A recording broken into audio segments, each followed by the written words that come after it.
The briefing room smelled like recycled air and old decisions. General Varath Kasan sat at the head of the longy table, his scales catching the blue light from the display screens. Around him, 12 senior officers waited for him to speak. He did not speak. He was looking at a number, 12,000. Such a small number. The Dominion had ruled 1,000 star systems for 600 years. They had fought wars that killed billions. 12,000 was nothing. A clerical note. A line in a budget report. "The operation was a complete success," said Commander Yiel, pulling up the tactical display. The planet rotated slowly on the screen. It was gray now. It had been green and blue 3 days ago. Kepler 442b has been cleared for Dominion settlement. Human resistance was minimal. Minimal? Vorath repeated. The word felt strange in his mouth. They had no orbital defense.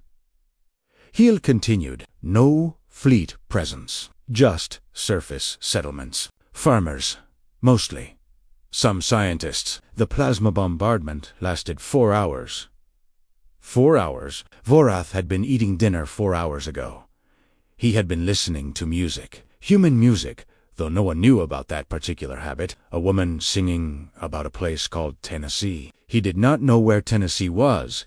He suspected it no longer existed. Casualties? He asked. 12,047, Eel said. All enemy combatants neutralized. They were farmers. Eel blinked. Sir, you said they were farmers and scientists. Vorath leaned back in his chair. When did farmers become enemy combatants? The room went quiet. Officers looked at their displays, at their hands, at anything except Vorath. Standing orders, sir. Yael said carefully, any species that refuses to surrender territory is classified as hostile. The humans were given 14 days to evacuate. They refused. They refused to leave their homes. Yes, sir. Vorath looked at the gray planet on the screen. 12,000 people had woken up on that world. They had eaten breakfast. They had gone to work. They had made plans for dinner, for the weekend, for next year. None of them would see next year. He closed his eyes. By the cold stars, he was getting old. War was mathematics. He had believed that for 400 years, you added up the numbers. You calculated the acceptable losses. You made the cold equations balance. But humans did something strange. They named their dead. Every single one. He had read that in an intelligence report once. It had bothered him then. It bothered him now. What is the human response? He asked. Lieutenant Crixie, the intelligence officer, pulled up a new display. Scattered protests on their home world. Their governments have issued formal complaints through diplomatic channels. Their news networks are covering the event extensively. Their military response. None, sir. The humans have no unified fleet. Their nation-states maintain separate forces, but they are currently engaged in 3 different conflicts with each other. Crix allowed himself a small smile. They are too busy fighting themselves to fight us. A junior officer at the far end of the table laughed. 12,000 dead. And they send a formal complaint. These creatures are pathetic. More laughter. Vorath did not laugh. His aide, a young officer named Fessin, did not laugh either. Fessin had studied human history at the academy. He had written a paper on something called the Second World War. Vorath had never read it. He was starting to think he should have. Lieutenant Fessin, Vorath said. You study the humans. What is your assessment? Fessin went pale. His scales shifted from green to gray. In Dominion biology, that meant fear. Sir? He stopped, swallowed. The humans are a young species, pre-unified, still learning to cooperate on a planetary scale, and they have a concept, sir. They call it righteous anger. Fessin's voice was barely a whisper. When someone hurts them badly enough, they stop fighting each other. They focus on the thing that hurt them. The junior officer snorted. So, they will focus on us? With what? Farming equipment. Fessin did not answer. He was staring at his display. The color had drained from his face entirely. "Fessin," Vorath said. "Sir, there is an update from intelligence." The room waited. "All human governments have ceased internal conflicts." Fessin looked up. His eyes were wrong. Not afraid anymore. Something worse. 17 hours ago, every nation-state on Earth announced a suspension of hostilities. Every military force has been recalled to their home world. Silence. 17 hours, Vorath said quietly. "News of Kepler, 4-4 to be reached Earth 17 hours ago." "Yes, sir." Vorath stared at the display. He thought about his music files, about the woman singing about Tennessee, about a species that named their dead. Every single one. The junior officer laughed again, but it sounded hollow now. "So, they stopped fighting. So, what? They have no fleet, no weapons. What are they going to do? Send us a strongly worded letter." No one answered him. Vorath stood. The room stood with him. "Double the patrols on the border systems," he said. "I want daily reports from all listening posts. And Lieutenant Fessin, sir, send me everything you have on human warfare. Everything." He walked out of the briefing room. The door hissed shut behind him. He stood in the corridor for a long moment, alone with the hum of the ship's engines. 17 hours. A species that had been killing each other for their entire history, that had never agreed on anything, that could not even decide on a single language or government or religion. They had unified in 17 hours by the cold stars. What had they done? 3 months of nothing. General Vorath Kassan stood at the observation window of his command ship, watching the stars. Somewhere out there, beyond the border systems, human space waited.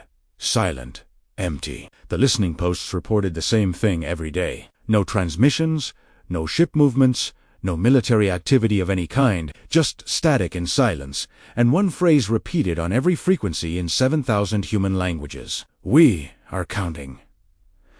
That was all. 3 words. No demands, no threats, no declarations of war. Hust Kunting Dominion, High Command had relaxed. The Supreme Commander himself had sent a message of congratulations. The human problem had solved itself. Clearly, the young species had collapsed into grief and chaos. Their brief moment of unity had broken. They were probably back to killing each other by now. The expansion would continue. He could not sleep. Every night, he sat in his quarters and read. He had requested every Dominion file on human history, every intelligence report, every cultural analysis. He read until his eyes burned and his scales ached. What he found kept him awake. The humans had fought a war once. They called it the Second World War. It had lasted 6 years. 60 million dead. 60 million of their own kind killed in a conflict over territory and ideology. But that was not the part that disturbed Vorath. The part that disturbed him was how it ended. A nation called the United States had built a weapon. A single bomb that could destroy an entire city. They had dropped it on a place called 80,000 people gone in a flash of light. 3 days later, they dropped another one, and the war ended. Vorath read about the firebombing of Tokyo. 100,000 civilians burned alive in a single night. He read about a strategy called total war. He read about a concept called unconditional surrender. The humans had burned their own cities to ash. They had killed millions of their own people, and when it was over, they had rebuilt everything in 20 years. They were not a species that gave up. They were a species that got ready. General Vorath turned. Fessin stood in the doorway, looking tired. Neither of them had slept well in 3 months. "What is it?" "The Supreme Commander is demanding an update on the human situation. He wants to know why you are still requesting additional patrols." Vorath turned back to the window. "Tell him the humans are preparing." "Preparing for what, sir?" "Our intelligence shows no military buildup, no fleet construction, no weapons development. Our intelligence is wrong." Fessin hesitated. "Sir, with respect, we have sensors throughout their space. We would detect any significant activity." "Would we?" Vorath picked up a data pad from his desk. "The humans built nuclear weapons in less than 4 years. They did it in secret. Their own people did not know until the bombs fell. He set the pad down. They called the project Manhattan. 200,000 workers. 3 years. Complete secrecy. That was primitive technology. Sir, we detected nothing on Kepler 442b. 12,000 people lived there. Farms, children, schools. Vorath's voice was quiet. We knew nothing about them until we killed them. Fessin said nothing. The humans are quiet, Vorath continued. They are not broken. They are not grieving. They are working. He turned to face his aide. Do you know what humans call the period before? Fessin shook his head. They call it getting their house in order. Somewhere in the ship, an engine hummed, normal, routine, the sound of everything being fine. Theson's communicator chirped.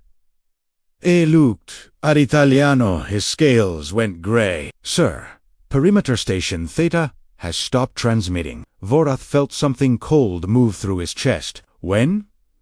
4 minutes ago. No distress signal. No weapons fire detected. The station just went silent.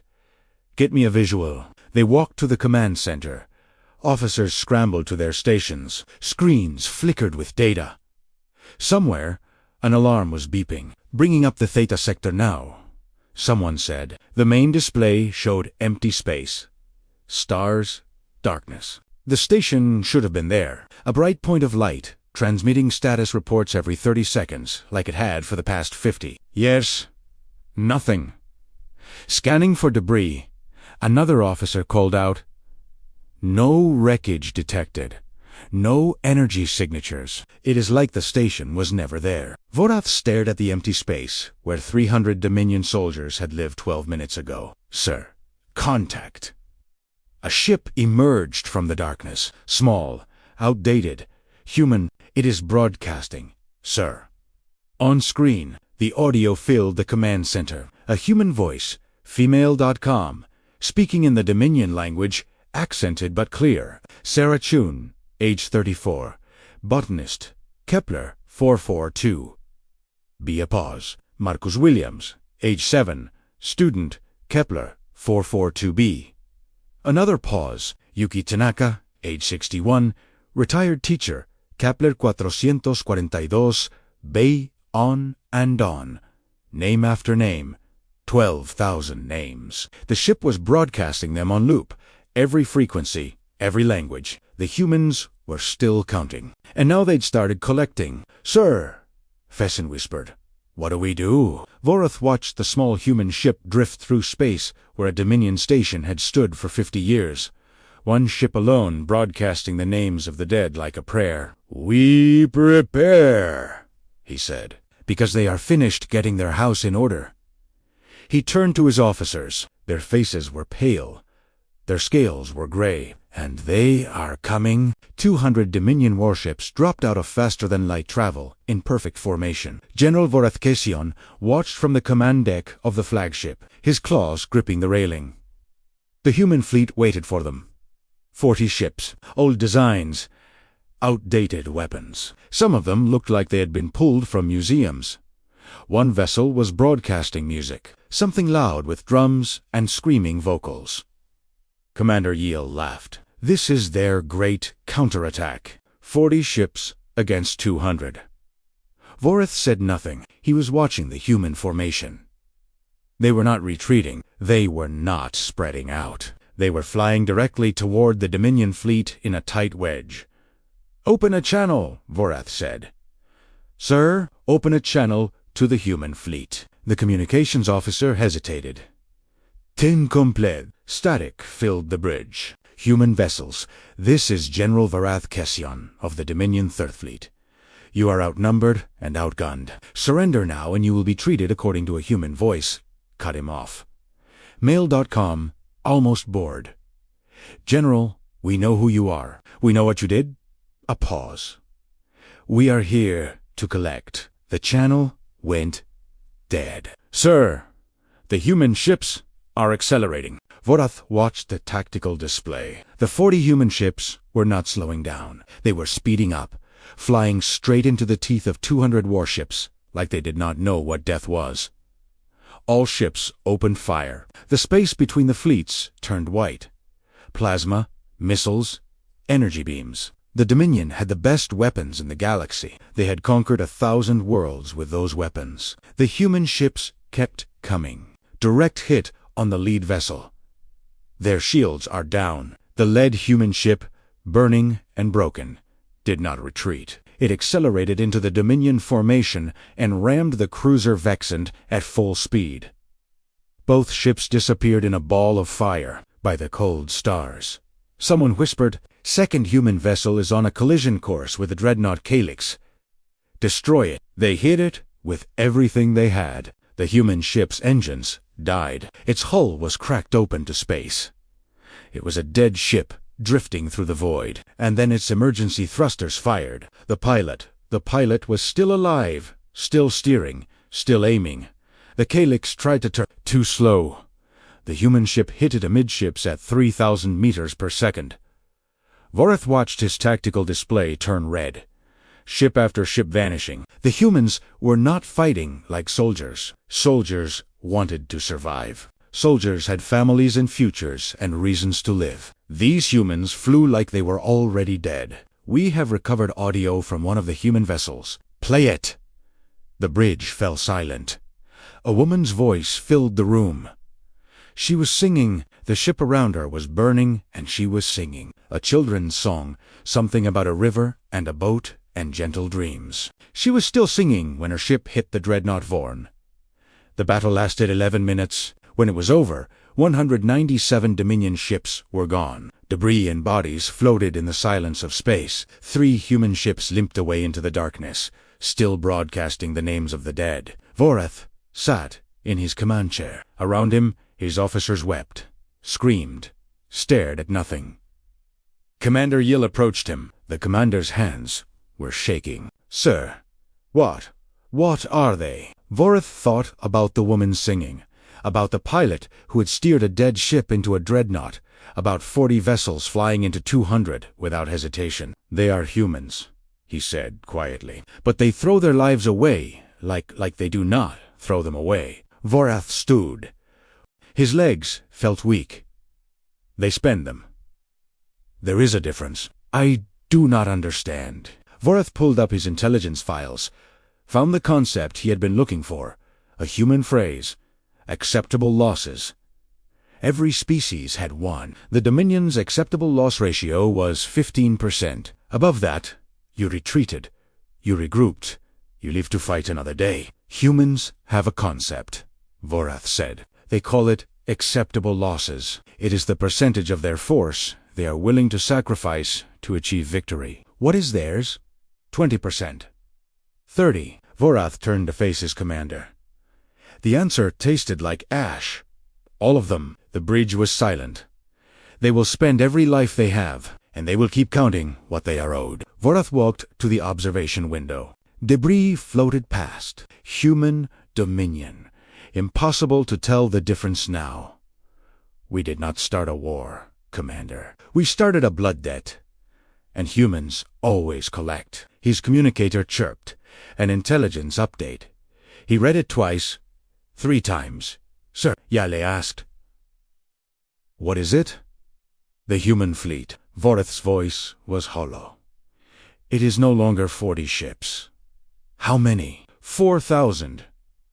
Yale made a sound like something breaking. "They built them in 3 months. Every factory on their planet, every shipyard in their system. Workers sleeping in shifts. Some of them worked themselves to death and were replaced within the hour." Vorath set down the communicator. "They have a phrase for this. They call it the arsenal of democracy." He looked out at the stars. Somewhere out there, 4,000 human ships were moving toward Dominion space. 4,000 ships filled with people who are not afraid to die. "General," Yale whispered. "What do we do?" Vorath thought about the woman singing as her ship burned. "We start counting our own dead." He said, "Because they are just getting started." The Dominion homeworld had not seen a full military conclave in 1,200 years. The last one had been during the Herc Rebellion, when a slave species had tried to overthrow their masters. The Herc, no longer existed. General Vorath's son sat in the great chamber and watched the Supreme Commander pace. Around them, every admiral and general in the Dominion waited in silence. The walls were covered with battle honors, flags from conquered worlds, weapons from defeated enemies. None of them meant anything now. "We will offer territory," the Supreme Commander said. "The humans can have the outer systems, 12 planets, enough to rebuild their lost colony 10 times over." No one spoke. "We will offer reparations. Minerals, technology, whatever they want." The Supreme Commander stopped pacing. "We will even offer an apology, a formal acknowledgement of regret." Still silence. "Well," the Supreme Commander's voice cracked, "does anyone have a better suggestion?" Vorath looked at the tactical display on the far wall. Red dots, thousands of them. Human ships moving through Dominion space like a slow tide of blood. They had lost 6 more fleets. 87 colony worlds had gone dark. The humans did not occupy them, did not loot them. They simply arrived, destroyed every military installation, and left. And they kept broadcasting names. "The human diplomatic vessel has arrived," an aide announced. "They are requesting permission to land." "One ship?" the Supreme Commander asked. "One ship, one passenger." The Supreme Commander looked at Vorath. "General, you know more about these creatures than anyone. What do they want?" Vorath thought about the woman singing, about the pilots who steered dead ships into living targets, about a species that unified in 17 hours. "I do not know," he said honestly, "but I do not think it is territory." The human ambassador walked into the great chamber 20 minutes later. She was small, gray hair, calm hands. She wore a simple black suit with no decorations except a single pin on her collar. A small circle, 12,000 tiny names etched around its edge. She was carrying a document. "I am Ambassador Elena Vasquez," she said. Her voice was soft, clear. "I represent the United Earth government." The Supreme Commander straightened to his full height. He was 3 times her size. His scales were the deep purple of royalty. His claws could crush her skull with a single squeeze. She did not look impressed. "Ambassador, we are prepared to discuss terms." The Supreme Commander gestured to the document in her hands. "Is that your proposal?" "No." She walked to the central table and set the document down. "This is not a proposal. This is not a negotiation." She looked up at the Supreme Commander. "This is an invoice." The Supreme Commander picked up the document. Vorath watched his face as he read it. The color drained from his scales, purple to gray to white. "This is the Supreme Commander's voice was barely a whisper. This is a list of names. 2,347 names." The ambassador said, "Every officer who authorized the Kepler 442b strike, every ship captain who fired, every bureaucrat who approved the order." The chamber erupted. Officers shouting, generals rising from their seats, voices overlapping in outrage. "You want us to hand over our own people? This is insane." "We will never quiet." The ambassador did not raise her voice. She did not need to. The room fell silent. "We do not want your territory. We do not want your resources. We do not want your apology." She looked at the Supreme Commander. "We want justice." The Supreme Commander set down the document. His claws were trembling. "And if we refuse?" The ambassador smiled. It was a small smile. Polite. It did not reach her eyes. "Then we keep counting." She reached into her jacket and placed a second document on the table. "This is a list of every Dominion colony within striking range of our current fleet positions." She tapped the paper with one finger. "Population totals included. We have gotten very good at math." "Supreme Commander." Vorath looked at the list. 37 colony worlds. 400 million Dominion citizens. "You would kill 400 million people?" the Supreme Commander asked. "For 12,000? You killed 12,000 for farmland!" The ambassador's voice was ice. "We will kill 400 million for justice, and then we will keep going, name by name, until the debt is paid or until there is nothing left to collect from." She leaned forward. "We do not want your empire. We do not want your submission. We want 2,347 people standing in a human courtroom answering for what they did." She paused. "Give them to us. And this ends. Refuse, and we will burn everything you have built until there is nothing left but ashes and memory." The room was silent. Vorath watched the Supreme Commander, the ruler of 1,000 star systems, the inheritor of 600 years of conquest, the most powerful being in the known galaxy. He was looking at a human female half his size. She was still smiling, still calm, still waiting. 11 seconds passed. The Supreme Commander looked away first. "Leave us," he said quietly. "We will consider your terms." The ambassador nodded. She picked up her documents and walked toward the door. At the threshold, she paused. "You have 72 hours, she said. "After that, we start counting again." The door closed behind her. No one spoke. Vorath looked at the battle honors on the walls, the flags from conquered worlds, the weapons from defeated enemies. None of them had ever asked for justice. None of them had ever made the Dominion afraid. The Supreme Commander sat down heavily. He looked old, tired, beaten. "General Vorath," he said, "begin preparing the transfer documents." "Sir, we are going to give them what they want." The Supreme Commander stared at the table where the ambassador's documents had been. "All 2,347 of them." Vorath nodded slowly. "And if our people resist?" The Supreme Commander laughed. It was not a happy sound. "Then they can explain to the humans why they deserve special treatment. We are done fighting this war.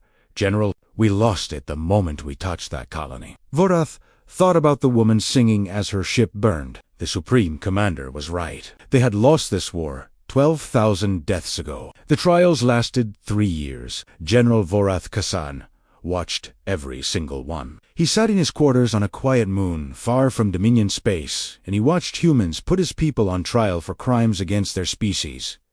2,347 defendants. Each one received their own hearing. Each one faced their accusers. The families of the dead sat in the courtroom galleries, holding photographs of people who would never come home. The humans broadcast everything, every testimony, every verdict, every sentencing. They translated the proceedings into 100 Dominion dialects so that everyone could understand. Most of the defendants received prison sentences. Life imprisonment on human worlds where they would work, eat, and sleep among the species they had tried to destroy. 17 were executed. The humans did that publicly, too. No torture, no espectacle. Just a quiet room, a medical injection, and a name read aloud before the end. The same name that had been on the ambassador's list. The same name that would be carved into a memorial on Kepler 442b when it was over. The humans went home. They did not occupy Dominion territory. They did not demand tribute or submission. They did not install puppet governments or strip resources from conquered worlds. They simply left. The galaxy watched in confusion. The Dominion had lost. They had surrendered their own people to alien courts. They had bent their knee to a species that had been farming dirt 50 years ago. And the humans wanted nothing but to go home. Vorath understood. It took him years. But he understood. The humans had not fought for territory. They had not fought for power or resources or revenge. They had fought for balance. 12,000 dead. 2,347 held accountable. The scales were even. The debt was paid. That was all they had ever wanted. Vorath retired from the Dominion military 6 months after the trials ended. He moved to a small world on the edge of known space and began to write. His paper was called The Nature of Humanity, a study in applied justice. It took him 4 years to complete. When he published it, the Dominion Academy rejected it immediately. Too sympathetic to the enemy, they said. Too dangerous. But copies spread anyway. Officers passed them in secret. Cadets downloaded them on private channels. Within a decade, it was required reading at every military academy in the galaxy. Not because the Dominion wanted it taught, because everyone needed to understand. The paper's thesis was simple. Vorath had spent his entire life believing that war was mathematics, numbers and resources and acceptable losses. The side with the bigger fleet won. The side with more soldiers survived. Humans did not fight that way. Humans had a concept that no other species possessed. They called it justice. Not revenge, not conquest, not survival. Justice. They believed that wrong actions required consequences, that the dead deserved answers. That pain had to be balanced with accountability, and they would burn the galaxy to ash to make the scales even. Not for territory, not for power, not for themselves, for the principle of the thing. Vorath died on a quiet evening, 80 years after the war ended. His aide found his final journal entry the next morning. "We made a mistake. We looked at the humans and saw a young species, weak, divided, fighting themselves over scraps of land and ideology. We did not understand. They fight each other because they can afford to, because they are strong enough to survive their own conflicts, because their wars make them harder, sharper, more dangerous. When something external threatens them, when something kills their children, destroys their homes, named itself their enemy, they stop, they count their dead, and they come for you. Together. Every single one. We thought we were predators. We had ruled 1,000 worlds. We had crushed 100 species. We had never lost a war. We had never faced humans. Now we know the truth. There are predators in this galaxy, and there are humans.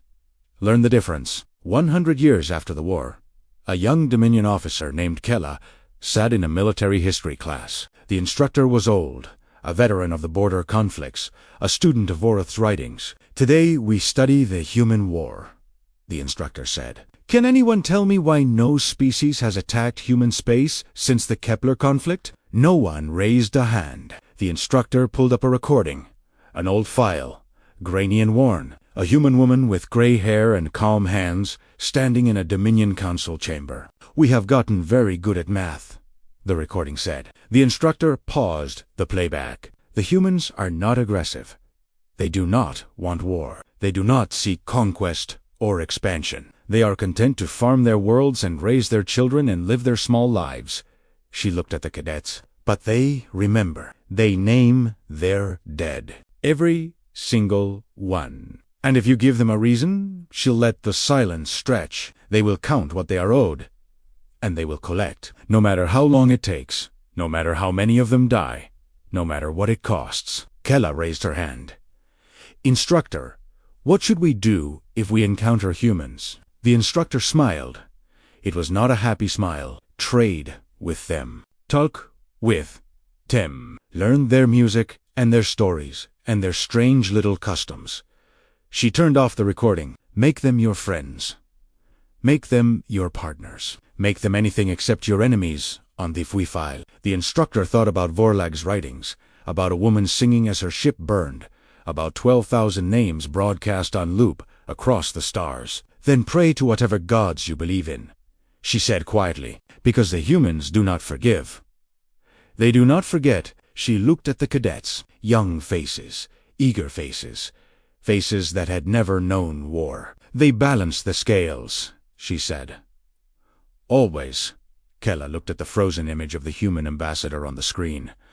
A small woman, gray hair, calm hands, the most terrifying thing she had ever seen. "Class dismissed," the instructor said. "Remember the lesson." Kella would remember it for the rest of her life.